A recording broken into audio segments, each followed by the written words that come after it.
I'm trying to help normal people who are patriotic and they want what's right, and I'm trying to wake people up because I think a lot of this comes from nostalgia on the right, Mike, because I hear this a lot, and I'm sure you do too. Are you telling me I don't have the First Amendment? I don't have freedom of speech? No, you don't have freedom of speech. Why do people think this is something real? You only have that if the justice system agrees that you have that. And the justice system in New York City and Austin, Texas, and Washington, D.C., they don't acknowledge your freedom of speech. So no, you don't have freedom of speech. I don't understand why that's difficult for people to understand. Yeah, there's a point where it's like, no, duh. No, we can't protest. We can't. Maybe in a deep red district you can. Sure. Yeah, you can't. Are you a child? Right? Like my 4-year-old's next to me. And I think that having children makes you less patient with these internet people because you're thinking, this is what I would, it's like, this is what I would tell my 4-year-old. No, you can't do that. You can't do that. It's not fair. It's not right. But like, you actually can't. And then you have fully able-bodied adult males screaming and unable to accept it. And in many cases, they're middle-aged and they can't accept it. So for me, I'm just trying to save as many people as I possibly can with the time that we have.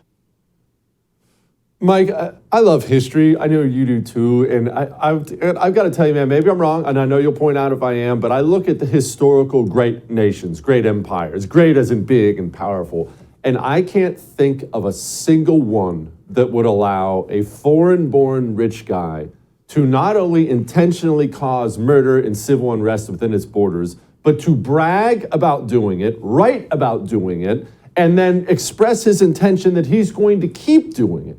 And yet here in the United States of America, this is just allowed. George Soros is allowed to do this. That man is personally responsible for more rapes, murders, robberies, more misery than you can count, and he's announced he's not going to stop. And the United States of America, either they just shrug their shoulders or they pose for pictures with him. Right, and if you point that out, you're the one who is at peril. So you're the one who's attacked, or you're the one who's an anti-Semite, even though when people say, oh, if you attack Soros, you're anti-Semitic, I go, wow, you should see what Israel has to say about Soros.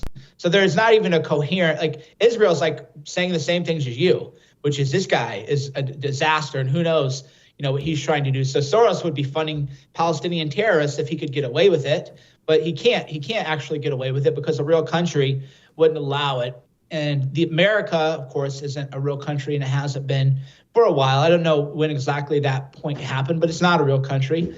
It's a fractured country and people like that can get away with whatever they want. But then the flip side too is, and I upset a lot of DeSantis backers yesterday, which surprise, surprise, I have opinions that are pretty principled, where I pointed out that DeSantis' largest backer, Ken Griffin, has promised $300 million to Harvard. And my homework was not done correctly because when I pointed that out, people got mad.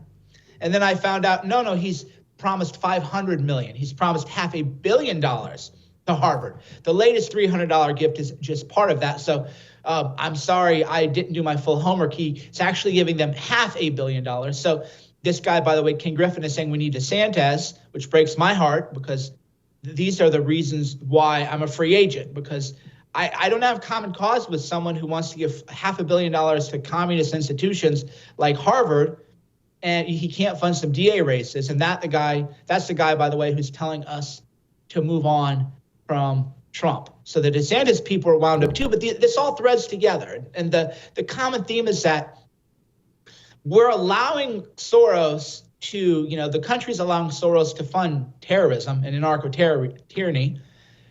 But okay, well, they're Republican billionaires. Why isn't DeSantis on the phone calling this guy saying, what are you doing? $500 million to Harvard? Why don't you fund some DA races? Why don't you fund something good? And I don't want your support. If you think that that's where you need to spend your money, $500 million on Harvard, I'm not going to grovel to you. Like I was just thinking yesterday, I know you've run for office and you didn't have to play this game. And I've never run. People go, why don't you run for office? And I go, because it would be, and this is maybe my own pride, I admit, sinful, but I couldn't imagine going to someone like Ken Griffin, who is giving Harvard $500 million and groveling for him to sponsor a table or something. Oh, master, can I have, a little bit of money? Oh, master, will you fund a super PAC? Give me your crumbs. Give me your, it's just so debasing. And I'm disappointed yet again that DeSantis doesn't realize that he should have more dignity than to pal around with people who are funding the enemy, who are funding communists, who are funding the next generation of Soros prosecutors. So it all comes together where there's no real opposing force to this with our donor class, our quote unquote, our donor class, the Republican donor class.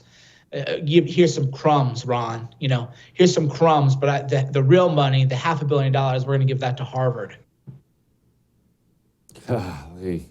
I have so many gripes with the Republican donor class. I just can't. These stories that I've been told, 14-2. That was the spending in the Supreme Court race that likely made the presidential election unwinnable in Wisconsin. Not a penny for him. All right, you know what? I got to go. Mike, thank you, brother.